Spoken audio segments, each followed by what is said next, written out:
Okay, well, welcome. Thanks for coming out. I know this is probably a long overdue opportunity to talk about things that are happening over here at the regional jail.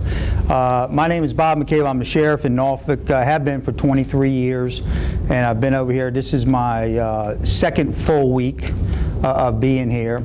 I want to introduce another component of what we're trying to do here to bring transparency and kind of get an overall concept of the operations here. And we have a senior person from each of the 5 member jurisdiction sheriff's offices.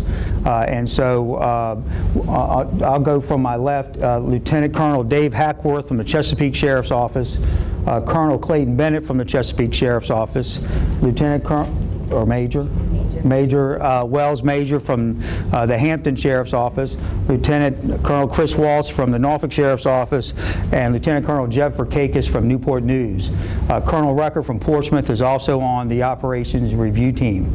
And what they've been doing is they've been coming in and just kind of taking a look at the policy and procedures, looking at the overall operations, and just, not being intrusive, but just kind of observing. All these folks together have over 100 years of corrections experience, so they know what they're looking at, they know what they're looking for, and I think they obviously know the corrections, what works and what doesn't work in the corrections atmosphere. They're going to be leaving and going back and doing what they do. And they've been here every day, just going through the jail, going through all the different aspects of that. So I wanted to make sure I introduced them to you. For the past week, I was here Monday, Tuesday, and Friday last week. Most of that was fielding media inquiries, handling FOIA requests, and didn't get a whole lot of opportunity to get into the overall operations. This week I've been a little different because we set this thing up for Fridays, which makes it easier for me to be able to kind of do what I think I'm supposed to be doing over here, and that is looking at the overall operations, meeting with the review team, and getting their input on what they've observed and so forth. I've had meetings with both jail staff, security, admin. I've met with the medical provider, and so those things are all works in progress. I think that one of the things that we've determined, either through talking to folks or just observing things, I think there's going to be some operational changes that are going to be implemented, and I'm not ready to talk about those things today, but I will be next week, because I think next week we'll be able to look at maybe implementing some of those changes. And so with that, I think probably the best thing is to answer a question. As far as the 2 deaths that happened this year, I can't go into detail about the Jamichael Mitchell, more so than what's already kind of been out there, because there's a pending lawsuit and there's been court filings back and forth, both from the plaintiff and both from the defense attorney, Jeff Rosen, who represents the Hampton Roads Regional Jail, and it was assigned by risk management with the state. On inmate Stewart, there is a review still being conducted. There are some things that I've raised some questions about, and so again, I can't talk about specifics today. It probably wouldn't be appropriate, because I don't want to say something today and then come back to you next Friday and say something different, and you go, well, you said last Friday, whatever. But I can assure you that we're going to be as transparent as possible about those things. So with that, I'll be more than happy to answer any questions. Sheriff, can you at all clarify when you say there will be some operational changes? Can you specify the department, all departments, staffing, medical? What are you talking about? Looking at possible some restructuring of the jail staff, looking at ways that medical services are delivered, more in a general approach. We have a consultant that the regional jail hired back in, I believe it was December. And he is a provider that, he's a consultant that provides, expert consultation to both the superintendent and also to medical. And I think there's some things that I'm trying to work out. Communication is not going to be a surprise to you.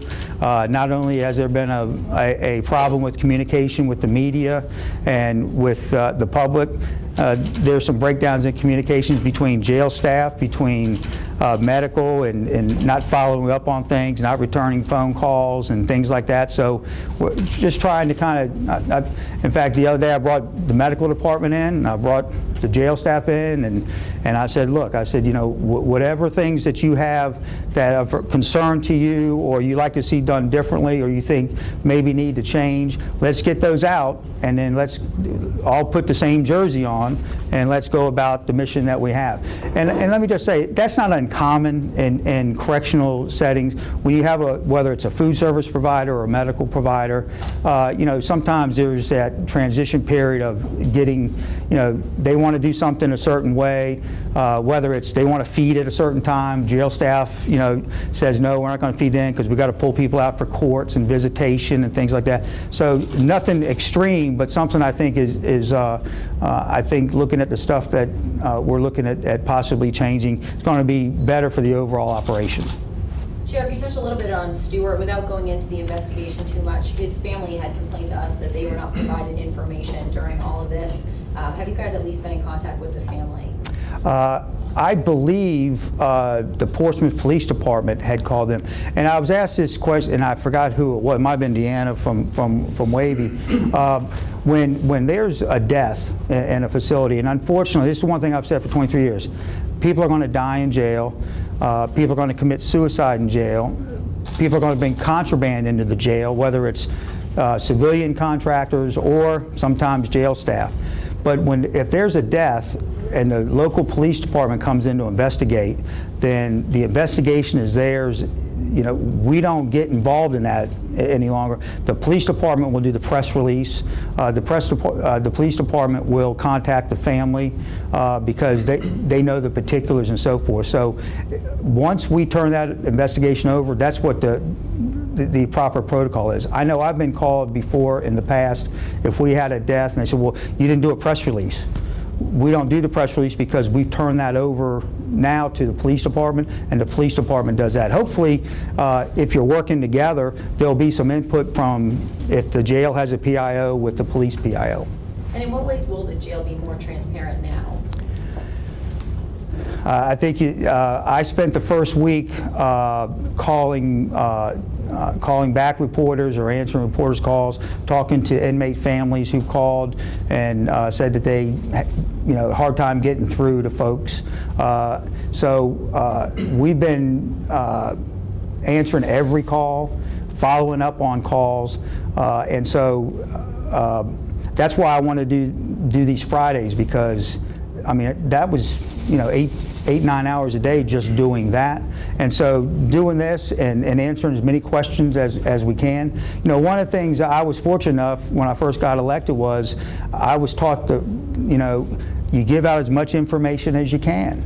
And then when you can't, there's certain things you can't talk about. Hopefully you've built that rapport with the media that they'll, well, you know, if he could say anything, that, you know, he would. So I think this is a, you know, well, I was asked that question last week, and it was like, well, I'm here talking to you. I think I got with anybody from the media, most everybody, I've tried to call back and talk to. And if there's anybody in the room that I haven't gotten back to, or Kayla hasn't gotten back to, please let me know. You just gave us some information. Are these all the deaths that happened at the jail? That was in a response to a FOIA, and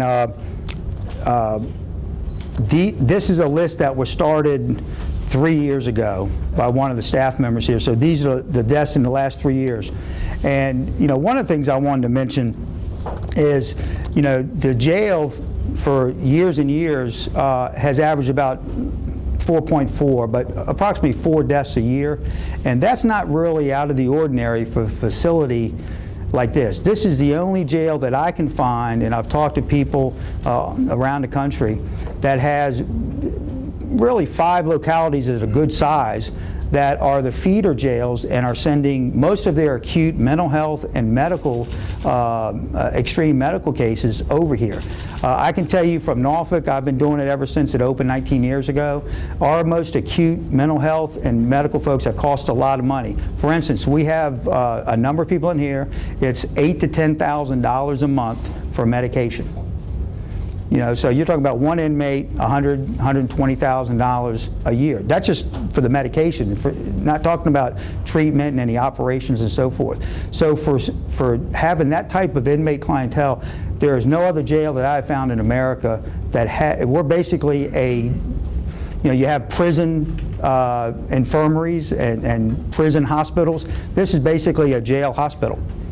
And all of the localities are sending their folks over here. But we built it to handle this. This is better equipped than the rest of our jails are. And so, this is the first unlawful death lawsuit since the jail opened 19 years ago. So I know that, in my opinion, I think what happened is due to the lack of transparency, the lack of follow-up, the lack of calling people back, the first reaction is they must be hiding something.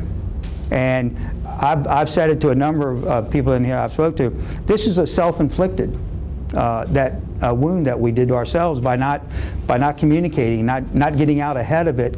People expect things to happen in a jail. We don't want those things to happen, but if we don't try to be as transparent as we can, then you're left to kind of talk to inmates, talk to inmate families, talk to maybe disgruntled employees who might have worked here a few years ago and got turned, oh yeah, that place is da-da-da. So that's why it's important that we are transparent as possible. And going forward with what you were saying about the medical history here in the jails, can you comment on the percentage of inmates that are sick in this particular jail? I can tell you that the figure is somewhere between 70 and 80%. One of the things I've done is I asked for a top 25 list of the most sick people in here. And I'm going to be able to probably provide some of these things more in detail next Friday, and I'll issue this too. Obviously, I won't be able to put the person's name, but there's a number of people who, from the medication standpoint, we just got one inmate out to the Department of Corrections, which is another thing I've been working on this week. We have a number of state-responsible inmates that are supposed to be in the Department of Corrections, but because they've closed down prisons and so forth, there's no place, so they've been backing up in local jails. There's over 200 state responsible here at this jail. I have over 200 at the Norfolk City jail. Anybody that has severe critical medical issues, I've been in touch with the Department of Corrections, and they've been working with us to get folks out. We just got somebody out who was paralyzed, that had some severe medical issues, been wheelchair bound, sentenced to life for murder. He's been here over 2.5 years. And one of those questions is, why do we still have him here? We got him out this week. The Department of Corrections has said they're going to work with us. We have somebody who's getting ready to, he has to get a stem cell transplant. Better to be in a more stable environment in a jail or in a prison setting than here. They're much even better equipped than here. So those are the challenges we're trying to do. So I asked for a list, and this is going to be updated every week for me to say, okay, I'm going to call the Department of Corrections. I'm going to say, we need to get this person out. And what they have to do is they have to find the space or the availability to get them there. But that's our job. But it's a state inmate. They rightfully, should be up there. Just so you have a question? On the Stewart case, I talked to you, Peter Judd from the Daily Press. Okay. I talked to you on that Thursday, and you said that you'd be talking to medical on Monday, and you might have more to share on what you found out, because you were seeing some disturbing, something that you saw in either talking to... I had questions. You had questions. Questions. So what did you find out when you talked to medical, and do you still have those concerns? Monday I had a meeting with medical and the jail staff to find out what problems they had, what concerns they had with each other, if there were any concerns.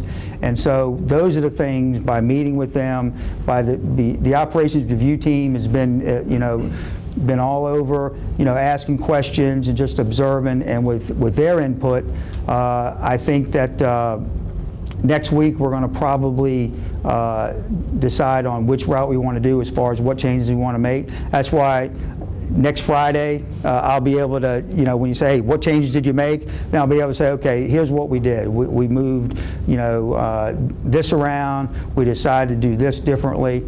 But I couldn't answer your question until I met with the medical staff and the jail staff, because you talk to one entity and they say one thing, you talk to another entity another thing. So I wanted to bring them together, and I like to kind of bring different groups together to figure out, okay, where we are and how do we move forward to be a successful team. So next week, all those decisions haven't been made yet on what changes, but they're going to, next week they will be, and then next Friday I'll probably be able to speak more about it.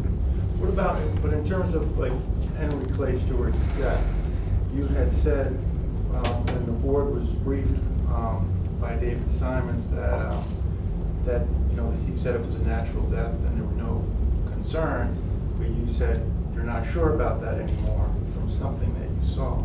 I had some questions because, first of all, Still have those. well, first of all, we don't know that it's a natural death because we haven't got the autopsy back yet. And so it's kind of hard to say, make a declaration like that when, in answer to a question, we said, tell us about that, and it was like, we think everything's okay, looks like everything was done. They did an internal review. That review is not completed because I've asked them to look at other things. And so, not to not answer your question, but there's still some things I'm looking at with the Stewart investigation, and we're still waiting on the autopsy. I mean, unofficially, we were told it was probably come out in a couple of weeks. That was last week, so we're just waiting on that. Sheriff, has anyone Yes. from the jail been let go, resigned, or fired as a result of the cases that have put you guys in the limelight, whether it's medical staff or jail staff? At this point, no. And let me just say, we have some real dedicated men and women here who they are the lowest paid in the region. I complain about the Norfolk deputies, they're like real towards the bottom. These folks, with the type of inmates that they're dealing with, they do a fantastic job. But it would be premature to do that because we're still looking at all the processes. The review team is back there looking at things, and if that's something that needs to go forward, then we're certainly going to do that. Sheriff, when you talk about having 70 or 80% of the inmates are sick in some capacity, talk about the ratio of patients who have mental illness to how many full-time psychiatrists, who have chronic illness to full-time doctors, who maybe are pregnant female inmates to full-time OBGYNs on staff. I don't have that breakdown, but based on your inquiry, I will have it for you, and I can either get it to you Friday or I can even send it to you, and I can send it out to everybody. I'll get it to Kayla to send out. We have, from a mental health perspective, we probably, I don't know if I have the number right, but out of the 1,100, over half have mental health. They're on psychotropic medications. Some of them are more extreme than others. Some of these psychotropics cost, they're the ones that are $8,000 to $10,000 a month. And to make sure that they kind of, are stabilized. As far as the mental health staff, we have, I believe we have 3 full-time. That was part of the new contract, and we actually beefed up the mental health because the participating jails were sending over more and more of those. And so, I feel good about the staffing with the medical as far as mental health for the females and so forth. But I can get those breakdown numbers to you because there's a report that the medical company gives each week on statistics, and I can certainly provide that. So you feel that the medical staff, though, size-wise and position-wise is sufficient?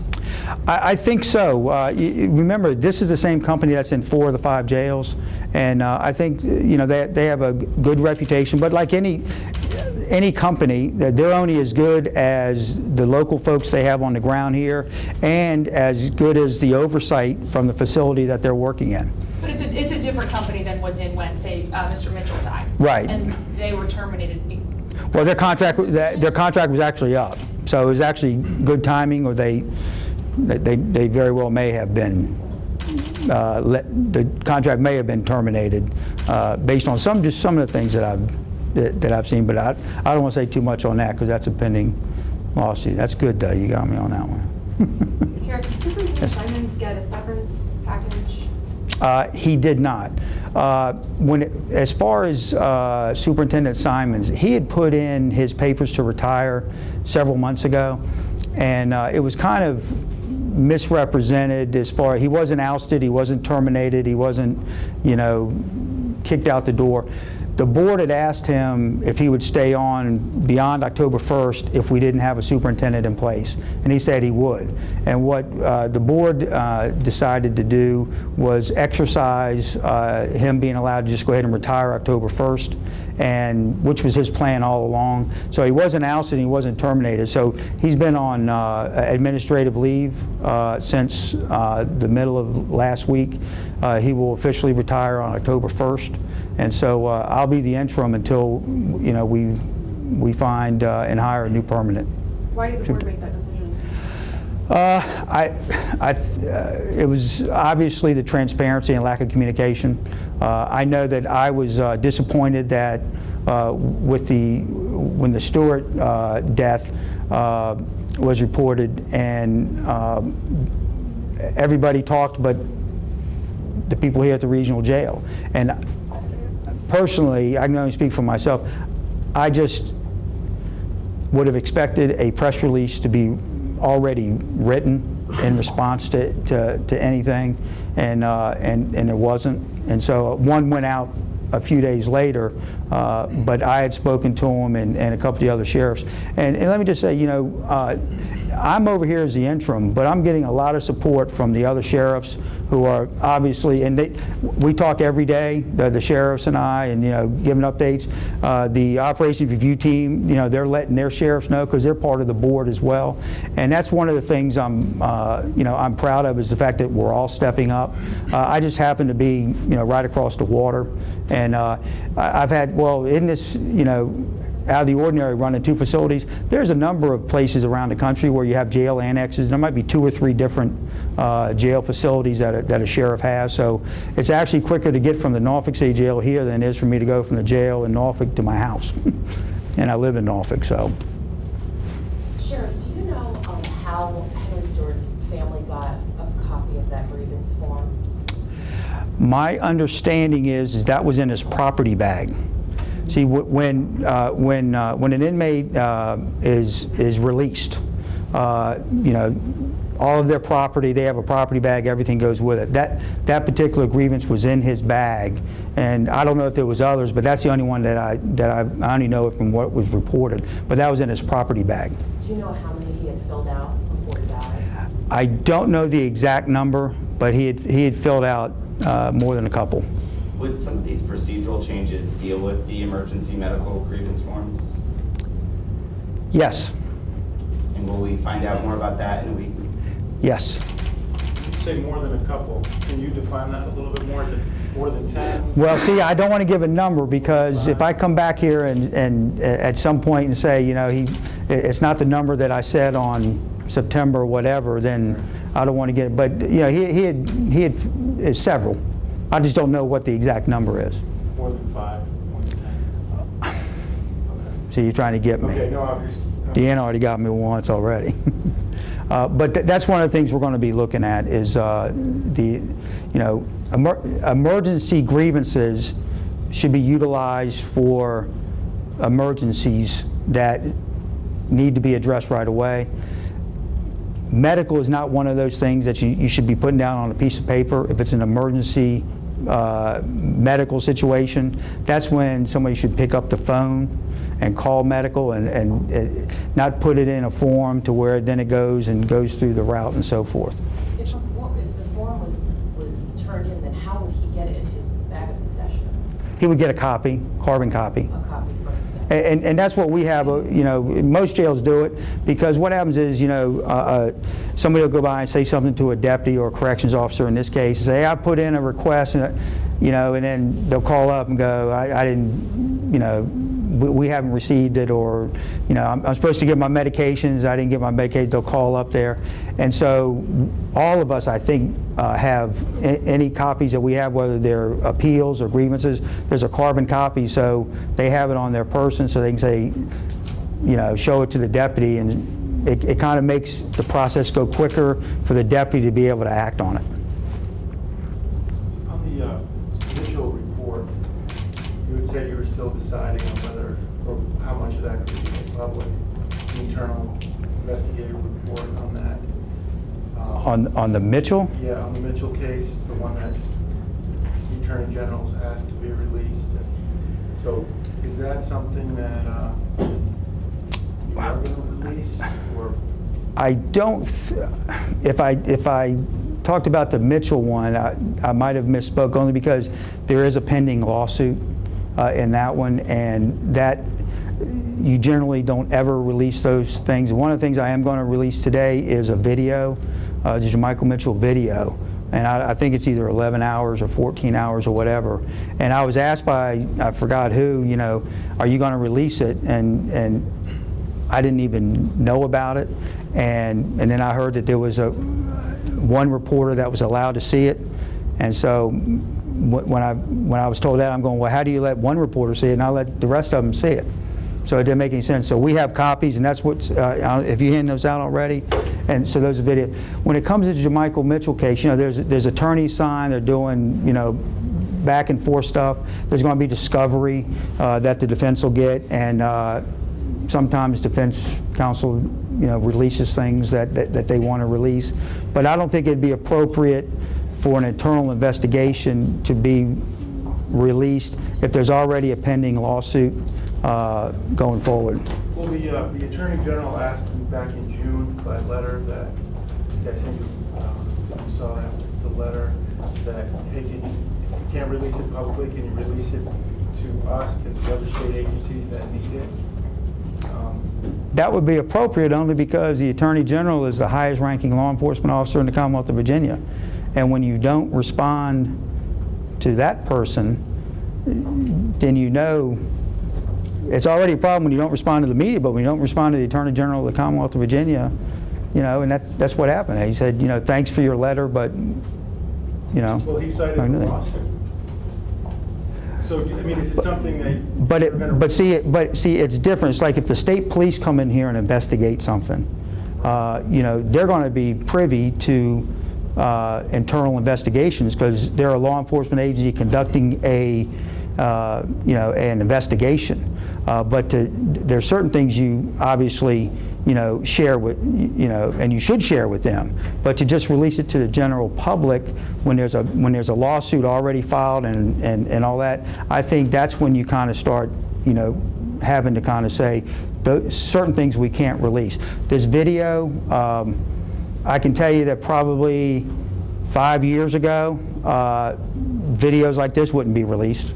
I think there's a changing of the times as far as what should be allowed to be presented publicly and so forth. Body cameras from police, and I think you've all seen locally where some police departments will share videos and some won't. I think that's kind of a new phenomenon when in law enforcement and corrections when those things get released, when normally it's just it's a part of an internal investigation, can't release it. So but the actual internal investigation itself, the entire file, which is going to be part of any type of discovery and so forth for a plaintiff in a $50 million lawsuit, I think the thing is, I don't think would be appropriate to be able. Now, if a judge court orders it, I'm one of those that believes you get a court order, you do what the court order says. So will you provide a report on the Mitchell case to the AG's office so they can send it to the other agencies as they request? That's what they were requesting. Absolutely, absolutely. And the state police who are investigating it, we are cooperating, and we're being as forthright as we should be. So when do you think you might provide it to the AG's office? I don't know. I have not had any contact with them at this point. In this video, it's about 12 hours long. What does it show exactly? Is this his death? It shows the the cell where he's at and where the camera is, and people walking by, and it's just you'd have to see it. It's hard to describe. It's not the most exciting thing to watch because there's not a whole lot that goes on, but you'll be able to see if whenever somebody walks by, goes in, or if he comes out, all those type things. But this is when he was found dead or unresponsive, or? This was, my understanding was the last 11 or 12 hours or whatever it was. Okay. Where's the rest of the video? That's all I'm aware of is what we have. There seemed to be, from what I recall, there was no video available, and all of a sudden the video was available. And my understanding is during that part of the investigation, Internal Affairs had downloaded that particular thing, but it had been taped over. But there was a lack of communication between the right hand knowing what the left hand was doing. That's how, because it seemed to be like, well, wait a minute, it was available, now it's not available. And so that kind of raises, antennas. But that's the only video that I'm aware of that exists. If I find different, I will certainly let you know, and that will concern me. Henry Stewart's family, speaking with them, were upset that they weren't getting information about what had happened, leading up to his death from the jail. And they were saying that they weren't provided the information in a lot of these cases until a lawsuit is filed, which is what I was told by the attorney representing their family and also the Mitchell family. Is that standard in terms of how, are there going to be changes when you're talking about increasing transparency and releasing the information? The family's like, we just want to know what happened. How did he die? How many times was he, asking for help, and it was just nothing. They weren't getting anything. The lawyer's like, well, we have to file a lawsuit, until the discovery comes out. It's like, will that change, or is this? That's going to change, and that's one of the things I was saying. People have made phone calls here, family members, general, and they either didn't get phone calls returned. Now, whatever they called about, somebody looked into, but I'm used to, if somebody calls, you look into whatever their concern is, and you get back to them. And that's what has been happening since last week. We do that at our jails. We just don't, call people back. And most of the sheriffs here that I know of and around the country, a jail is a jail. And especially if you have things that happen in a jail, it's very concerning for a family member, because it's not like they can come down here and go in and see their loved one and make sure they're okay. They're not allowed to. So, if it's a school and you hear something's happening with your kid, you can go down to the school and you can walk into the school and you can, So, I am I try to be very understanding of that, and I'm trying to make sure that everyone here is on board with the same philosophy. Is you got to get back to people. So even if you're busy, you got stuff going on, you got to get back to the family members. Just a lot of times they don't get the answer they want, but you at least got to get back to them. Have the Stewart family been provided with that information? I have not had any inquiries since I've been here from anybody associated with the Stewart family. Obviously, when anybody passes away, it's tragic. But again, I've mentioned a couple of y'all, we could have somebody pass away tomorrow, natural cause. We have a lot of people in stage 4 lymphoma, a lot of things going on. And even though it's natural, and even though I would come out here in front of you and say, we had a death, and and there was medical history involved. I wouldn't be able to speak specifics because got to go before the ME and get an autopsy back. But it would be on the front page of the headlines and the front page of 6 o'clock news, another inmate dies. And that's the challenge we have here, and that's why we need to be as transparent as possible to say, look, it's going to happen, especially in a facility like this, when we have a lot of folks. I've sent over people who got picked up on probation, and we can't let them go. We're required to hold them. As soon as we book them and process them, we send them over here. And that's what most of the jails are doing, because A, they're supposed to be better equipped over here, and it was built like that. And next week, I'm going to offer a tour for the press if you want to go, walk through and so forth. But that's the challenge. I mean, I'd like to say nothing will ever happen like that. It happens in all of our jails, but the chances of it happening here are probably, the percentages are probably higher because of the inmate population and how acutely, sick and mental health. A number of these folks should be with the State Department of Corrections. Sheriff, there's a difference from being available and being transparent. Okay, today this is availability, and certainly with the Jermichael Mitchell case, it has been over a year, and to hear you say that there has been nobody held accountable for what happened to Jermichael is, quite frankly, disturbing. The definition of insanity is doing the same thing and expecting a different result. How is the community supposed to have trust and integrity in this system when the very same people who were involved with the Jermichael Mitchell case and with the Stewart case still are here today?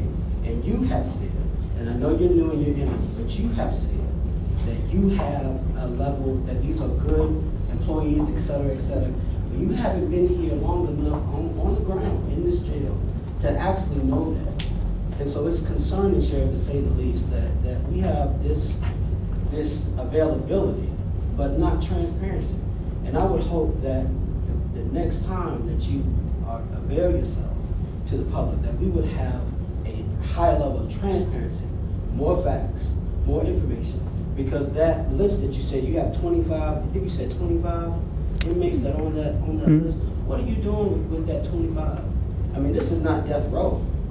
I mean, are they to sit and wait to die? I mean, what are we doing? I mean, it has been a long time, Sheriff, in which the public has been waiting for this information.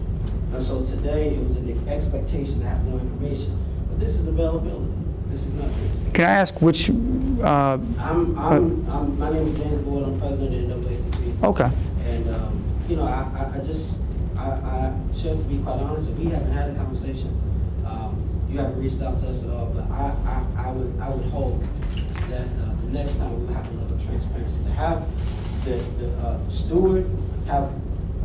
You're saying that he had more than one grievance form that was submitted, and nothing.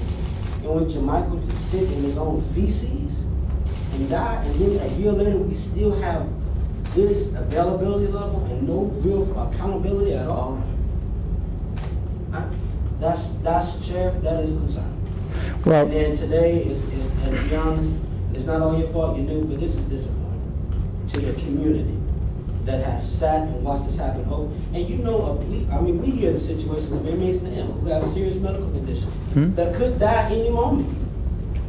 So Stewart and Jermichael still exist, still in the jail today, but we don't have any real solutions today to help these individuals. Besides, and then you admitted that people die in jails. Well, that's not. We want a process that says we are going to do everything possible to prevent. But Mr. that. Boyd, if you want the truth, what I'm trying to do is I'm trying to be as transparent as possible. Let me just tell you what I've done for 23 years.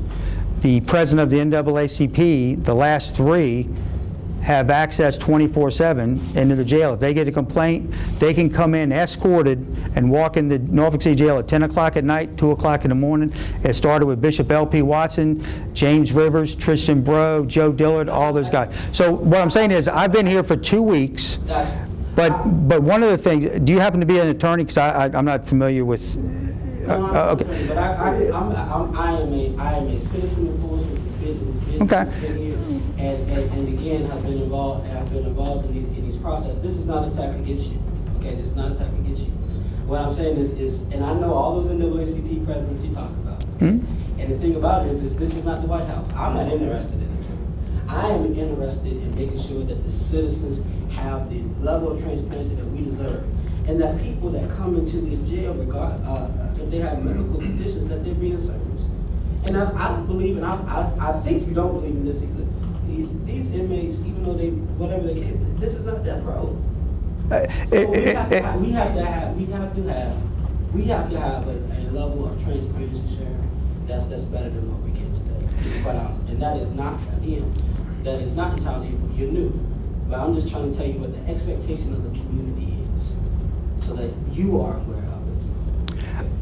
Trust me, I'm aware of what the expectations are. I mean, I wouldn't be over here, and these folks wouldn't be over here, if we didn't know that there needed to be transparency, and we wanted to feel confident that, you know, we're all stakeholders. We send people over here from our jurisdictions. So we want to make sure that whoever we're sending over here is getting the quality medical care and the supervision and custody that we would expect in our own jails. But unfortunately, what hurts us, whether it's corrections or law enforcement, once there is a lawsuit that is filed, the reason I asked you if you're an attorney 101 is don't say anything. And I think that was part of the problem here was there's a lawsuit, so don't say anything. But even when there's a lawsuit, you still have to be able to say something. You still have to be able to say, hey, we're looking at everything, and if things weren't followed, policy and procedure wasn't followed, protocol wasn't followed, if people didn't do what they were supposed to do, then we're going to hold them accountable, and we're going to take action. If we have to get rid of, get rid of employees or get rid of then we're going to do that. But the attorney doesn't want you to say anything. But you couldn't do it 10 years ago. You can't do it today. You can't just say, we can't say anything because there's a pending lawsuit. I'm saying as much as I can, probably more than what the attorney who's going to be going into court that's going to be trying to defend. And a lot of the things that are alleged in a lawsuit, come to find out, are not factual, because that's where you have to try those things. And that's why people aren't able to speak if there's a lawsuit. And I know it's frustrating. It's frustrating. You don't think I would like to be able to tell you all the things that are true and not true that you read about in the newspaper, that inmate families say, or that the public says, or former employees say, and say, you know what, that's not true. One of the inmates who has been quoted numerously wasn't even in the jail when Mr. Mitchell was here. That doesn't take away from what happened.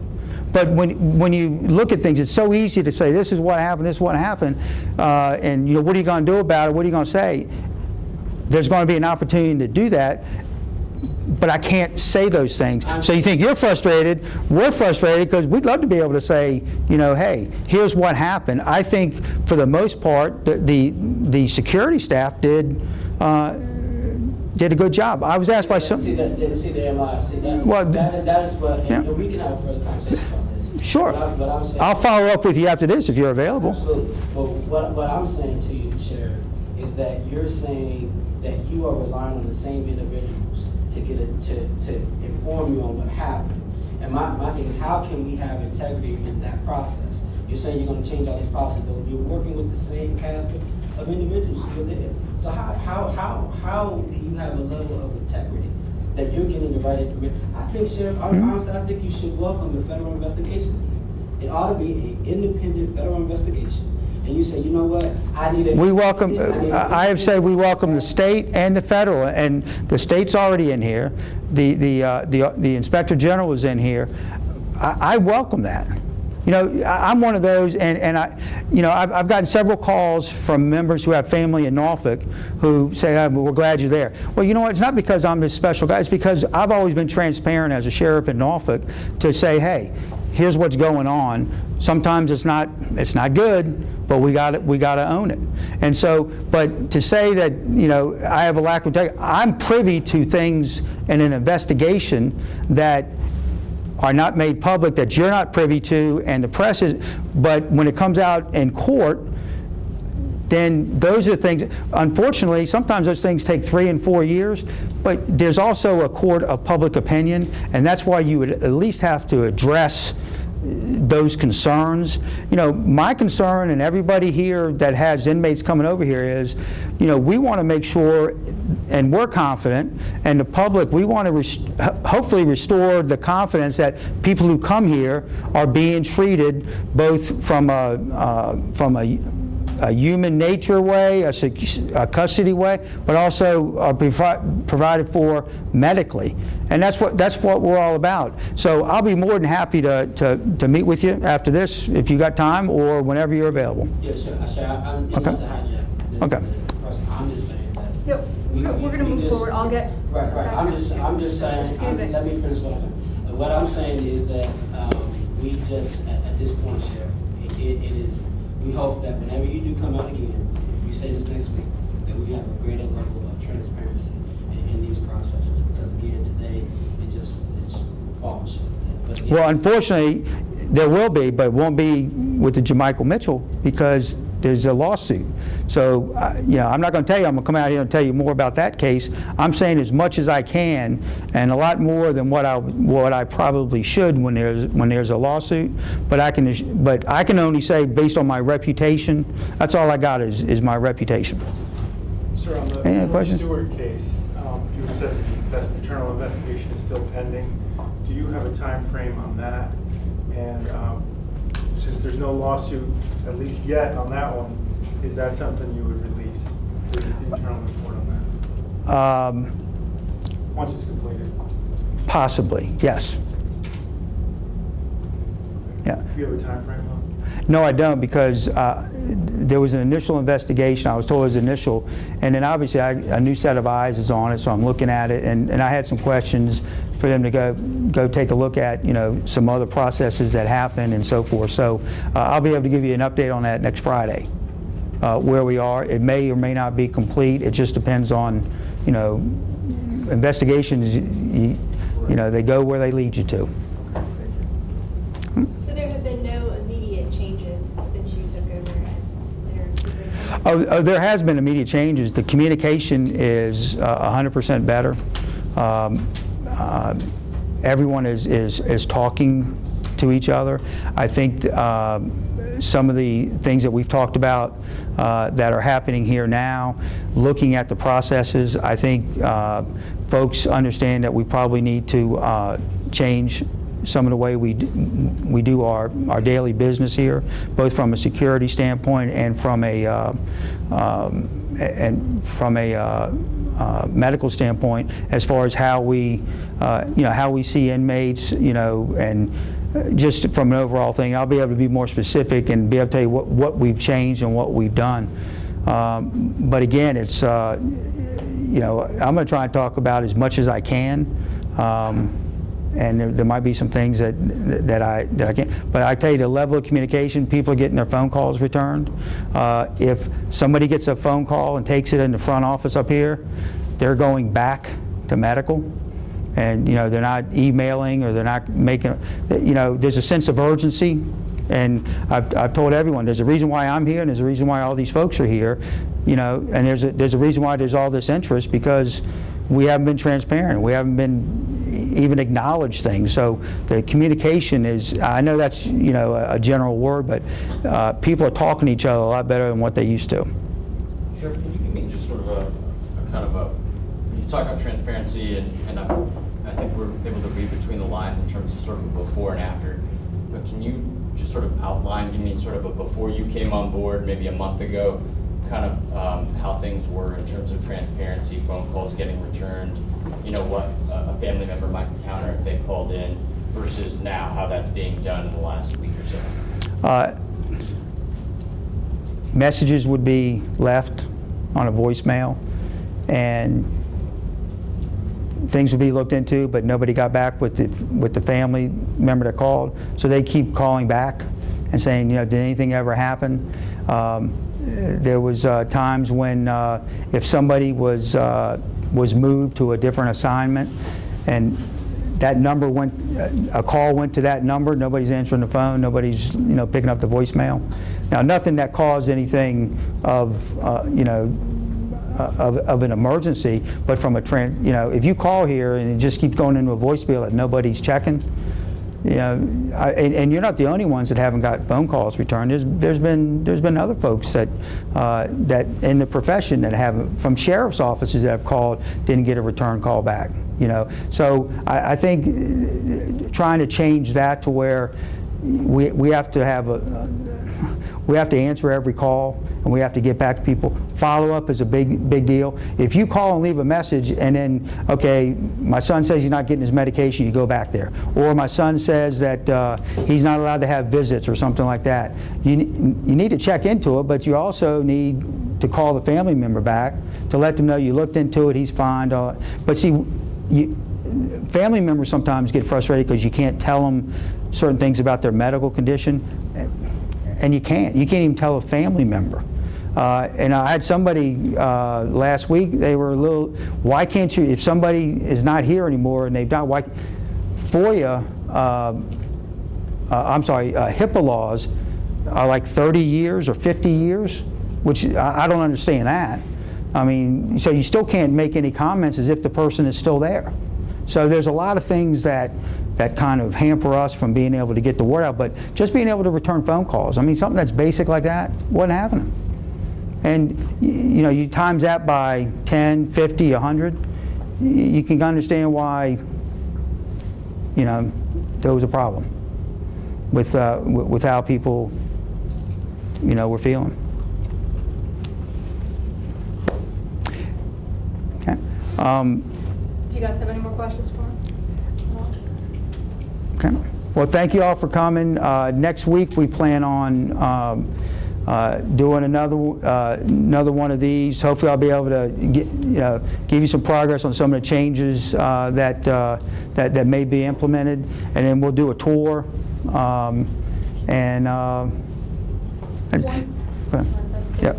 thing about the tour he mentioned, we're going to have one of the Newport News Sheriff's Office PIOs.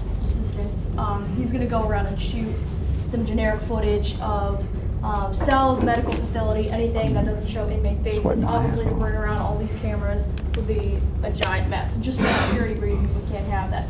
So we're going to provide you basic B-roll footage of anything. We all have news backgrounds that we think that you would like to see and include in future stories. So you'll have a whole disc of footage to use free.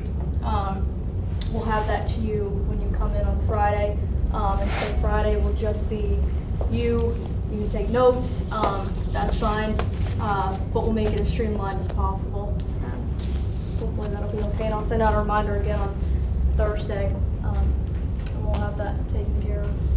What about like a full camera photos?